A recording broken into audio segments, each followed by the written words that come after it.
What's up, Casselberry? Welcome to episode 168. Oh, there's no sound there. Okay, yay! Yay! And the very first episode of a brand new year, 2025. Woo! Yes. It sounds like we're living in the future. We are in the future. Yes, and we will be tomorrow as well.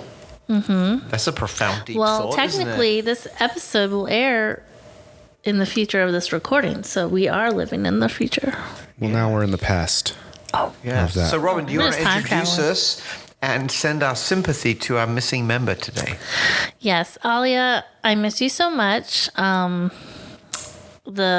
testosterone in the room is too high without you. But we are joined by Carlos Piero. Woo! Yeah. And the very honorable, very wonderful Reverend Andy Searles.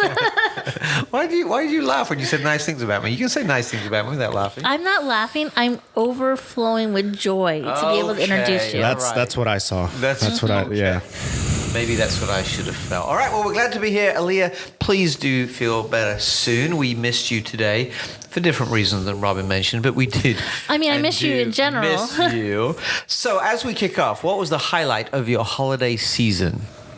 Let's start with Carlos. I think for me, I really enjoyed spending time with my family, getting some time off from work, and then on New Year's Eve, we tried something which has been fun for us. Is just we bought a projector screen, an inflatable one, off of Amazon, the one that the church has for the movie at the park. And so we were projecting Taylor Swift's Eras tour. Oh, why was and I then not invited? Some Big Time Rush. Thanks for not inviting me. Some Bluey was played. Prince of Egypt was played. And then after that, there was a lot of fireworks going on. So I think it was a really, really cool way to end, to close out 2024. And next year we'll invite you. Thank you. I mean, You can invite me after the Eras tour is I hope I get replayed. I hope I get a pass for having brought you some coquito. yes. I hope that offsets it. Yes, Actually, I can't be greedy. I can't monopolize it all Robin, the was time. that the highlight of your holiday? Well, yeah, and also the night I went to pick it up, I got a personalized driven around Casselberry on a golf cart by Carlos, and I was hanging out with Gemma, and we were just looking at beautiful lights. That was one of the highlights of my. I love it. You know, in our interview today, we talk about creating families, right? And we're becoming a family. I love it. But I did set you up to kind of force you into that. Was that your genuine highlight, or was there something even better? That was probably top 5. I won't take offense. Top I won't take offense. 5. I got to not do work for once. Got to kind of relax. I went to Wisconsin. It was very cold, but apparently warm for them. But it was cold. But it was a great, nice, relaxing holiday, and I'm ready to kickstart this year and just thrive in 25. Thrive in 25. I love How it. about you, Andy? Well, I think the highlight of my holiday season was on Christmas morning. I was invited to preach at an African American church. All right. And I loved it. Growing up, I had a tradition of going to church on Christmas morning. So it was good to get in touch with that. But there is so much kind of energy and joy in an African-American church on that day that it was just a blast. So I had a great time with the family. We went on a little trip too, but that was definitely a high point. Nice. All right, let's move on. Should we get this next question just quickly because we are here? What are you most looking forward to for 2025? Just quickly, Carlos, what you got? So for me, I think just to see where the year takes me. I was telling June a couple weeks ago that life felt a little easy. Which can be a good thing, but also I know that there's usually a calm before the storm, and so yeah, we'll just see what 2025 brings. I'm excited for it. I'm excited for new challenges, new opportunities to grow, and to continue getting better in the different things that I'm involved in, like this podcast and improv and at work. So. Love it. Robin, what about you? I mean, kind of the same. Don't want to be complacent, not coast. Just keep getting better and better. Well, as you said earlier, 25 is the year to thrive. Exactly. That is such a Robinism. Yeah. Yeah. Thank We should you. write a book of them. For me, Taylor Swift will be mentioned like several times, just FYI. I thought her Robinism was going to be that she was going to put the sin in Wisconsin. But, I love it. Robin. Andy, stop listening. Putting the sin in Wisconsin. That is funny. I'm in coining a that. not funny way. Well done, Carlos. Good I'd like job. to mention I'm not even from Wisconsin. All right, for me, I'm just looking forward to another year of doing what I love with people I love. That's all I got. I love that. All right, Casselberry in the news. Next section. We got 2 stories today. I will start with the first one. We have a new restaurant in town. Dun, dun, dun, La Granja. Did I say that correctly in my British accent, Carlos? La Granja. La Is Granja. that the restaurant that took over Poblanos? No, I think that was a different one. My But mistake. there is a La Granja just south of Casselberry on the other side of Aloma. Okay. And so there's now one here in Casselberry. It might be the one that took over. Where is it? No, it actually took over, I think, El Palo Loco. Oh, okay. In Okay. that Publix Plaza by Howell Branch and 436. Oh, okay. So ironically, you do have 2 La Granja. That's that right, Carlos? Mm-hmm. Within probably half a mile of each other, but they're in different cities. Gotcha. And so we want to welcome them to Casselberry. We are thrilled that they are here. if you want to sponsor us by sending us some food, Yeah, We'll no, take- here's my number. their menu is amazing. They have this pesto pasta with steak. Oh, it's delicious. So, anyways, Okay, good Recommend. recommendation. And Carlos, you have some more news for us. More exciting news for the city. yes, some exciting news for the city. A few episodes ago, we had talked about the Vision Zero initiative and keeping pedestrians safe. In a similar vein, there's some pedestrian improvements coming to 436 from the section between Howell Branch Road and the Orange County line. There's going to be some more information rolling out over the next few weeks, but being in that kind of space professionally, I'm assuming it's going to be things like sidewalks, maybe getting widened, being repaired, reflective crosswalks, and better signalization. And I think it'll just continue to grow the city in the right direction, to show that we care for our pedestrians and for all sorts of multimodal transportation. Yep, and of course to make us safer as well. That's fantastic. So, in fact, you can kind of overlook that intersection while you're eating at La Granja, right? So go do that, listeners. Okay, without further ado, let's quickly move on to everybody's second favorite part of the show. Robin is rolling her eyes at me as we move to our dad jokes of the week. All right, wow me. So, speaking of driving, I recently spent $300 to hire a limousine and discovered that fee did not include a driver. Oh, I honestly can't believe I spent all that money and have nothing to show for it. Took me a second, but I got it. show for it. Very good. Very good. Very good. My dad joke today. Did you know, I found this out over the holidays, that every Swedish boat in the Navy has a barcode on it? Oh, Did you know that?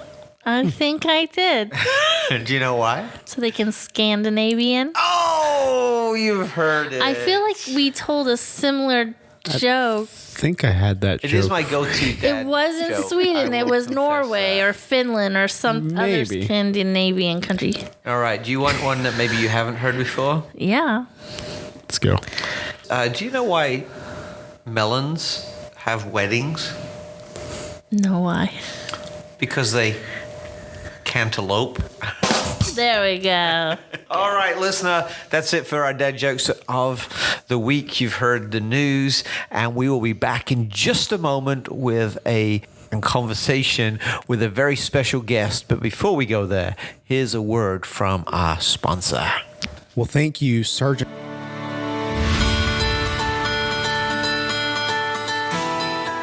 We want to thank our sponsor, the Casselberry Chamber of Commerce, who works tirelessly to unite businesses and fuel our economy within our city.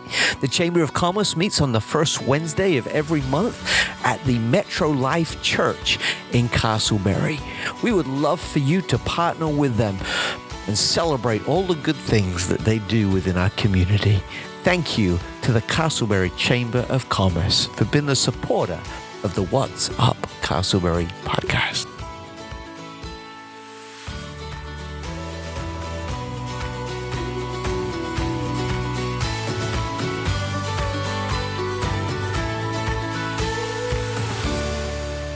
Listeners, welcome back to our favorite part of the show where we shine the spotlight on someone who is doing some incredible work in our community. And our guest today certainly fits that description. His name is Sergeant Ron Phillips of the Casselberry Police Department. For the purpose of this interview, is it okay if we call you Ron? Absolutely. That's just the kind of guy that you are. So, Ron, let's just kind of jump in. We are entering the new year.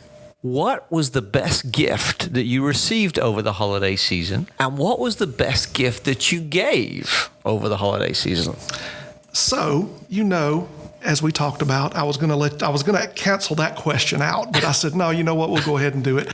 So in my household, we've made an agreement. We're not going to give gifts anymore because I feel like when you have everything, what else do you need? Oh, and nice. It's not that I have everything, but I don't really want anything. Yeah. And so we have that agreement. We like to travel, as you know, not as much as you do, I wish. But yeah, we decided a couple of years ago, we're not going to give gifts, and we're just going to, throughout the year, we'll just take awesome trips and have a good time. I think that's a gift that is part of giving and receiving all at the same time. Yeah, I had the same thought this year. So we were at my in-laws' house, love them to death. And really, we were all just ordering stuff from our Amazon lists that we'd put on there 5 years ago, and it was like, there's got to be more than this. And I think spending time with people is part of that. Yeah, that's what it's all about. Yeah. Me and a bunch of friends here at the police department, we used to sing the song "Live, Laugh, Love." I'm sure you've seen it on TikTok. But that's what you got to do. The phrase I think is stupid now, but the phrase could be no more true. You have to do all those things. Yeah, absolutely. Yeah. And it's actually, Carla, stop breaking out on that dance to that song.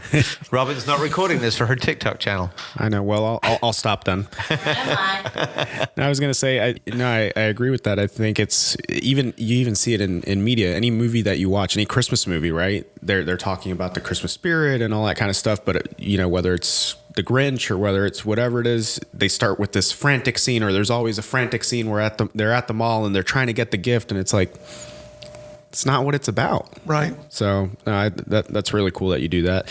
And Ron, for the purposes of this interview, can I call you Mr. Sergeant Ron? No. Okay. I'll go with Ron. So if your life were a book, what would be the book's title and what chapter of this stage in your life? What would be the chapter of this stage in your life? Yeah, you know what? I don't know what the book would be called. It'd probably be just untitled. But right now would be, what am I doing here? Because why am I still doing police work at my age? And I've put so many years into the police department, not Casselberry, but I've been a policeman in other places. And it's, I love my job. And I couldn't imagine doing anything else. We've had the talks about maybe a career change. Yeah. But I can't see myself doing that. So I do still ask the questions, why am I still doing this? The world is a bad place. You got to see the good in it, of course. But it is a bad place. And the older I get, the more fragile I become. Yeah. So I worry about things like that. But I love it. It's what I know, and I'm good at it. Yeah. So but I still ask, what am I doing here? Yeah. Ron, I love that answer, and we've had those conversations. And that reminds me of one conversation that we got onto about our favorite author, Simon Sinek, right? Absolutely. Who talks about the why, right? And I think that's your way of asking the same question, right? Mm-hmm. And I think it's a question that we all need to ask. In fact, if you wrote that book, Ron, I'd read it. Well, thank you. You never know. And I like the idea of calling it untitled, right? Yeah. Yeah. I've often thought about writing a book called Nothing, and people would say, "What are you reading right now?" And I'd say, "Nothing." Nothing. Yeah. Yeah, okay. So, real quick, you brought up Simon Sinek. Yes. I don't know if you guys know him. Love him. Start with a why. They're a younger generation, Ron. Yeah, but you know what? Us old I guys. still send it to some of my younger friends because he's on TikTok now. Oh. And so I send it to them because that's how they understand things. But I was talking with a friend of mine who's going through a rough time. Yeah. And I told her something that I learned from him. I didn't tell her who it was. And she actually sent me a TikTok article, and it was actually him saying the exact thing I told her. So she found him, and but that just shows, it's. So she thinks that he's stealing your stuff? I hope so. I hope so, because that is a brilliant man. So check it out, listeners. Robin, Carlos, start with the why. 15-minute TED Talk. It really has the potential to change your life. But while we're talking about why did you get into law enforcement? I think it was 8th grade. I used to sit in class and draw pictures of police cars. And I would look out the window and watch the police cars go by, and I thought, man, that would be a cool job. So I started police exploring. They let me get into it pretty early, before 14. That's when you can get into it. So I started at 13 and started working with the small police department in the town we lived in, which that town only had about 3,000 people at the time. I think we were only a town, hadn't made it to city status. Right. Then, of course, life gives you some curves, and you decide that you're going to do something else. So I was going to be a rock star. Right? I went through that phase, grew my hair out, and, Ron, there's still a little bit of me that's stuck there. We'll talk about that in a minute, too, with me as well. So, I went through that phase, and, parents never support you. They don't want you to be a rock star. You're never going to make any money. So they were probably right. Probably so. Look at me now. But it was either going to be a police officer or a rock star. So I started this. Got into police work at 18 years old, right out of high school. Started my first job at that same police department. And once I was able to become a police officer, I did it. And now we're 33 years in. That's amazing. So that's crazy. Now, I bet you during those career check-ins, there's some supervisor who's written down on a piece of paper during your performance review, Ron is a rock star. So in a way, you did become a rock star. Haven't you read the Casselberry Police Department's Facebook page? That's all it says. I try not to put myself, when I get accolades and things, I try not to put myself on there because I'm like, hey, I'm doing it. I don't want to put it That's on what there. we're going to call this episode, Robin. Ron the Rockstar. Ron the Rockstar.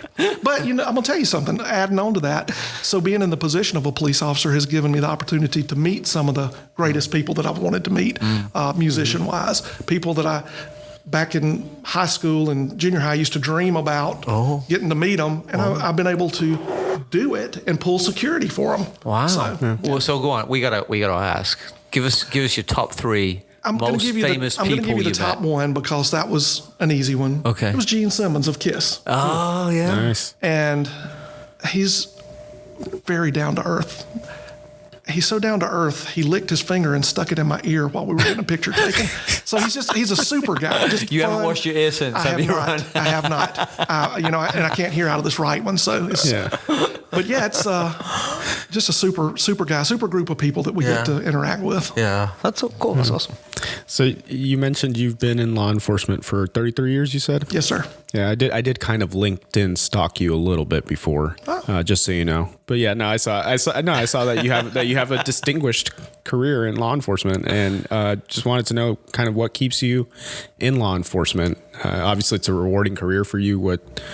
What's made you stay in it? It's nothing is ever the same. Every day is different.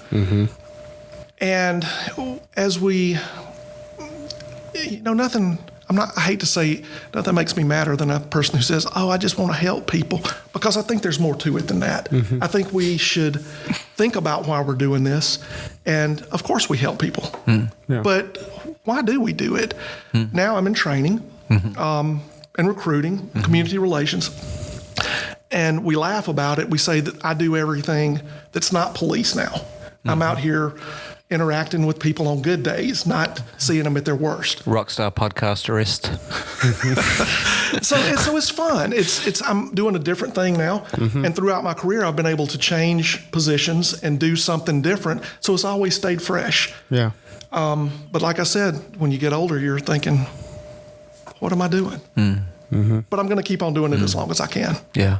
Well, and you and I have had the conversation. I hope you do, because you add so much value to those you serve, those you work with, and to the culture of our city as well. So, Ron, you said you're in training, and I imagine training has evolved a lot since you were 18. Not saying that was a long time ago, but we're close to the same age, so I know it was. Of everything that police officers learn before they can become sworn officers, what do you think is the most important thing that a law enforcement officer needs to know? You've got to evolve. And, just sitting here, the minute that you said that phrase you did made me think of where I came from in the beginning and where we are today. Yeah. When I first started police work, I started in a small town as a police officer. Yeah. It was called Canton, Mississippi. Okay. And if you've seen the movie A Time to Kill, Oh. that was that city. And that was everything like that city. Yeah. I think I had 3 days of training, and then they put me in a car by myself.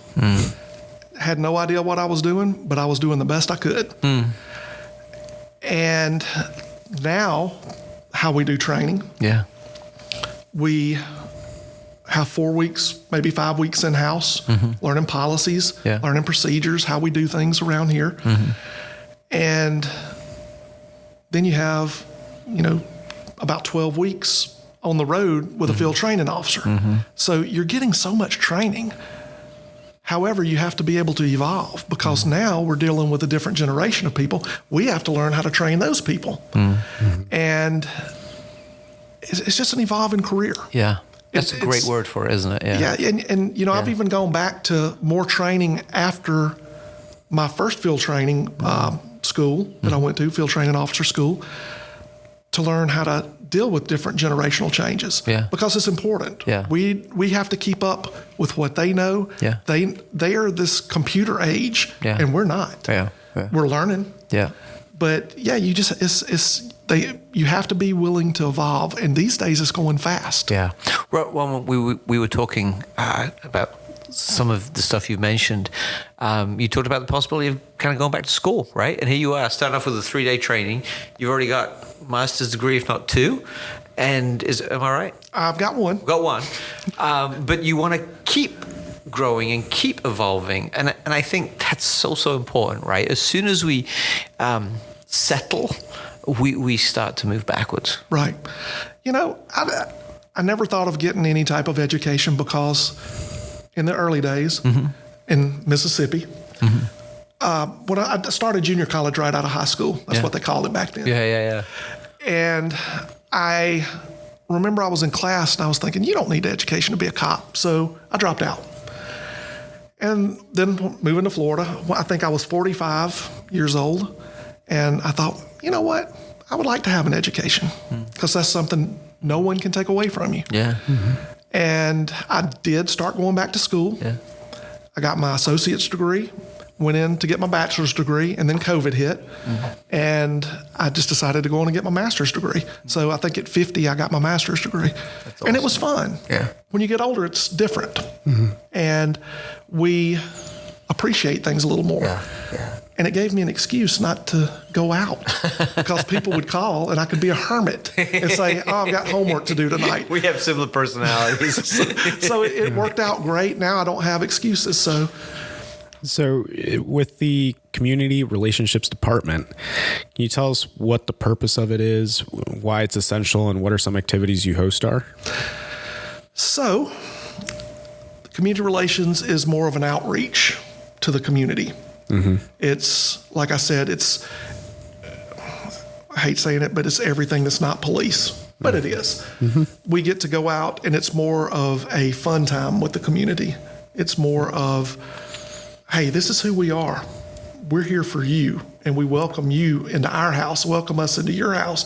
Let's build a relationship. Yeah.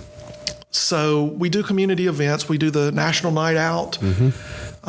We do several other events. We'll do coffee with a cop, maybe lunch with a cop, just to try to get people, they always say, well, I wished I could talk to the police and tell them this. Well, we give them an open door, an opportunity to do that. Yeah. And we're open. We're very transparent at this police department. Come talk to us, and we'll tell you what's going on. If we can't talk about it, we can't talk about it. But most of the time, we can talk about anything they want to. But it's just a good opportunity to have a group of people that can go out and show the best that we have to offer. What we have, this is what we are. Yeah. And we're here for you. We're here for the community. And I think it's important because, for example, I do foster care. And so when you have kids who are in care and who have seen, a police officer come into their home, it may have been for all the right reasons. They were getting protected. But what they're seeing in their young minds is maybe a police officer comes in and they're seeing someone scary coming in. It's not mom and dad helping to remove them from a home or whatever. You don't want them to think that's all the police are. Right. You don't want them to think the police are scary bad guys or something. We respect police officers because they're our heroes.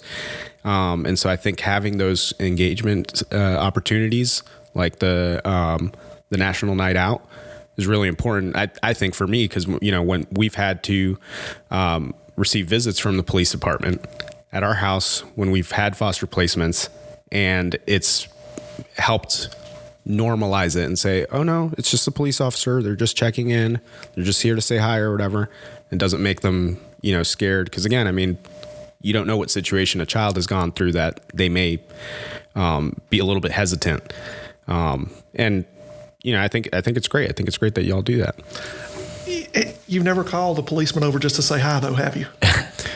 Yeah. And that's the thing. People call us at their worst time in their life. Exactly. Yeah. To them, it's their worst time. And it may be something very simple, something we could handle with our eyes closed. But at that moment, that's the most important thing in their life. And, if people could come to these events that we hold and just see the different side.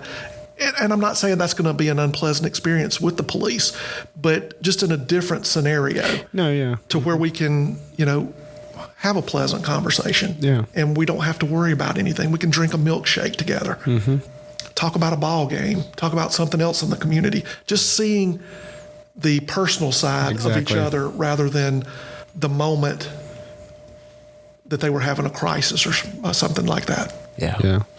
And I think, unfortunately, there's a lot in the national narrative that sometimes casts police officers in a bad light, maybe, or, and to be able to have that community, feel and say, no, like humanizing, your police officers. And again, most people are calling a cop when they're at their worst time. So they don't, or maybe their only interaction is getting pulled over. And so it's like, to have those, I think is really great.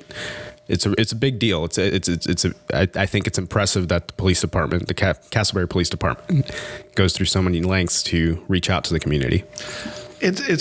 I've never seen this, even in some of the more community-oriented policing areas. I haven't seen as much as we do. Yeah. So our chief does have a vision.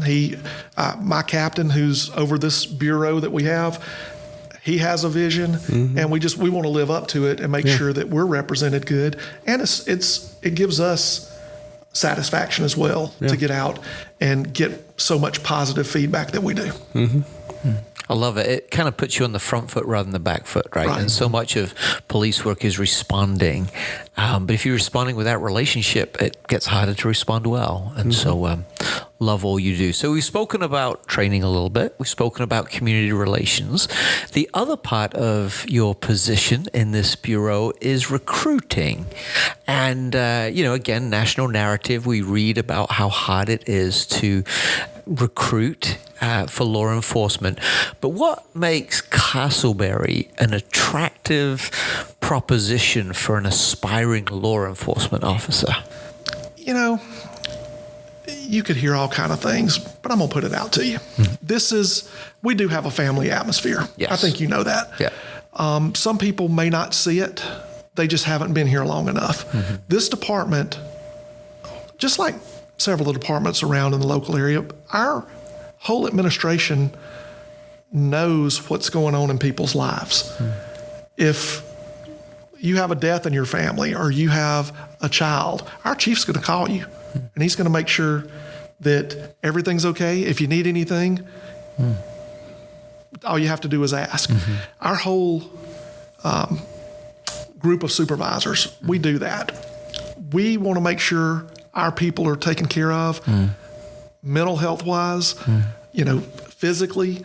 We just try to implement everything we can to be the best department. We've got some of the best equipment you could have in Seminole County. At one point, we were the highest paid in Seminole County. I think we were the highest paid for a day. And then Altamont came along and jumped it up a couple of thousand. But what a day it was. Right. I mean, I was like, hey, look at us. Look what we've done.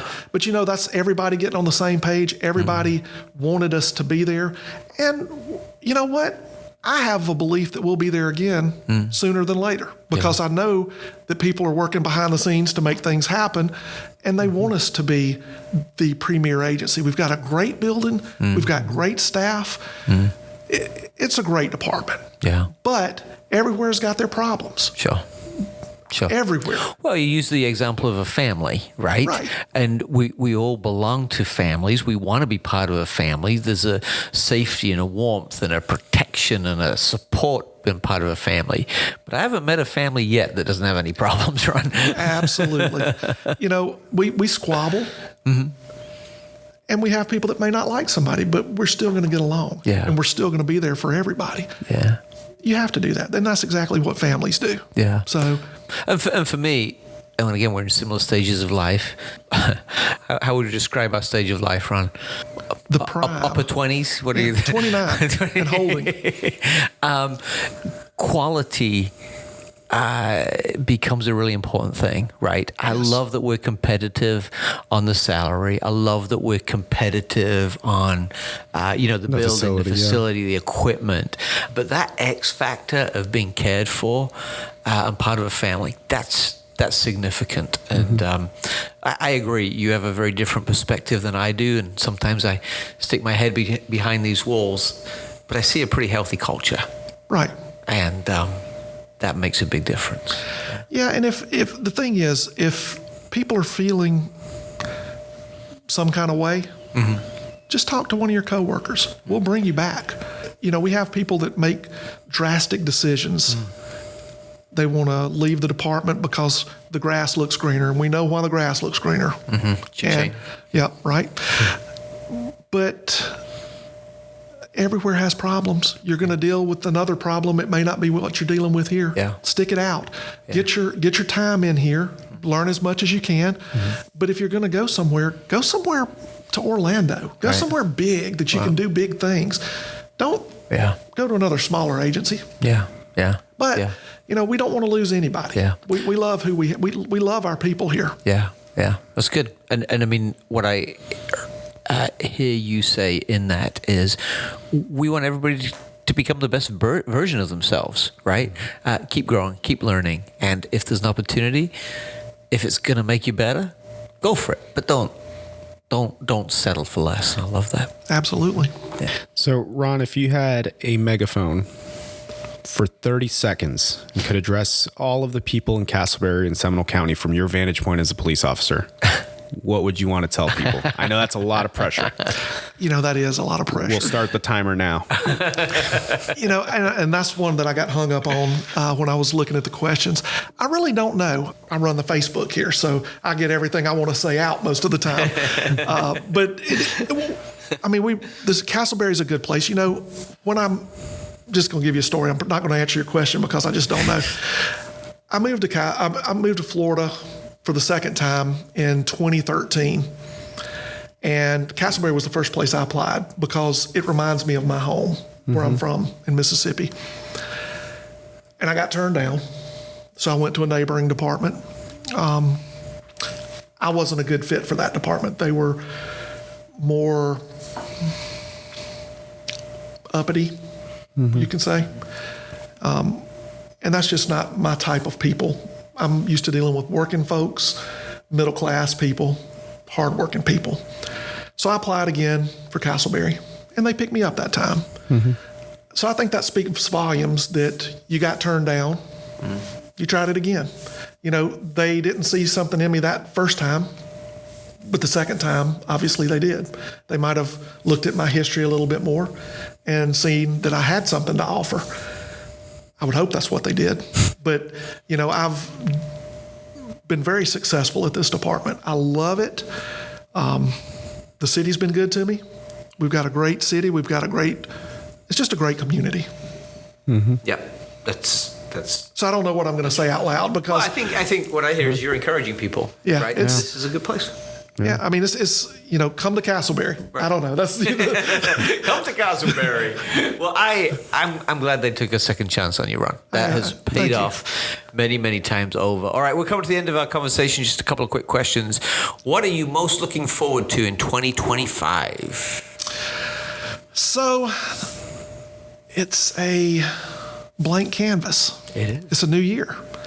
I just doing the best I can, and I have no expectations for this year.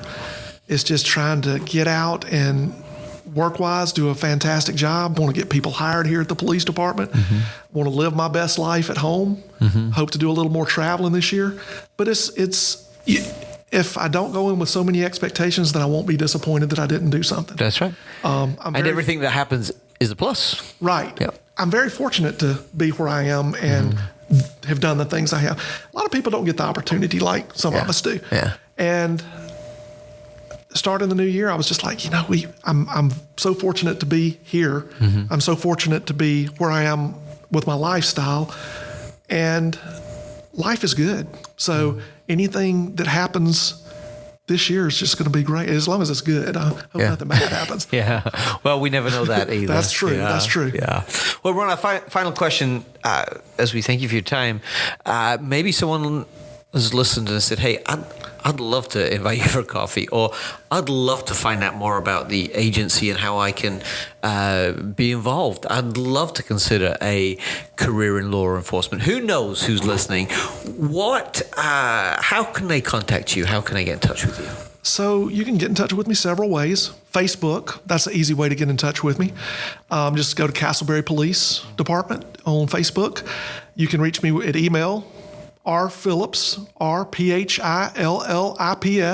@casselberry.org.